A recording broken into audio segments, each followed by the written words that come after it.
you're always testing yourself. You're always timing yourself. You're always trying to beat your previous record. In fact, measurement and testing is part of improvement in athletics. So, of course, there are also competitions in athletics. Those are treated as fun as well. So now, my feeling is that it would be great if the same thing could happen in education. I feel like one reason why this may not have already been the case today is because it's difficult to give an adaptive test to hundreds of thousands of students that dynamically adapts as everybody is progressing through the test, so as to even make it not just a test but a learning experience. There's a certain fun element in not already being told how you're supposed to achieve the challenge.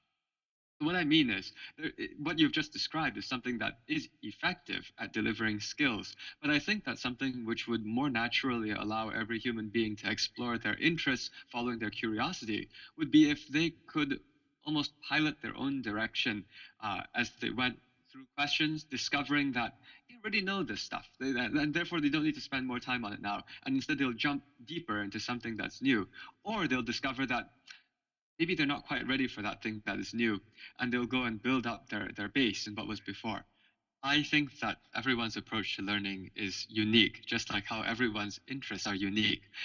What I mean by this is that when one is supposedly learning, well, you're learning with as much intensity as you are putting forward to focus. And what I mean by this is that we have lots of things going on in our head all the time. And so sometimes certain contexts, certain styles of explanation, certain backstories, even certain delivery methods appeal to us more. And as many people have probably experienced, if you happen to be, say, in a classroom or in an environment where the person is to you particularly engaging, you'll be riveted to the edge of your seat and you'll get everything that they said.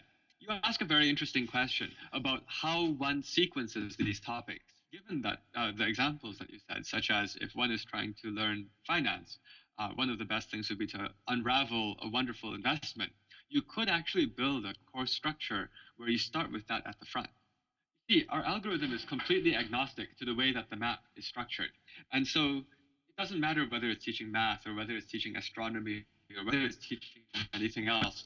All that matters is that a curriculum can be sequenced in some way where a professional has said, this is the order in which it would be good to learn these topics. After that, what is important is that one can check whether or not certain questions were answered correctly or incorrectly. I've really tried to emphasize through this whole call that I think that the real value is in finding out how to solve hard problems, how to adapt to situations where you might not already be told how you're supposed to solve the problem, but you're supposed to figure out how to solve it yourself. I think that these are the real values that one can get from math.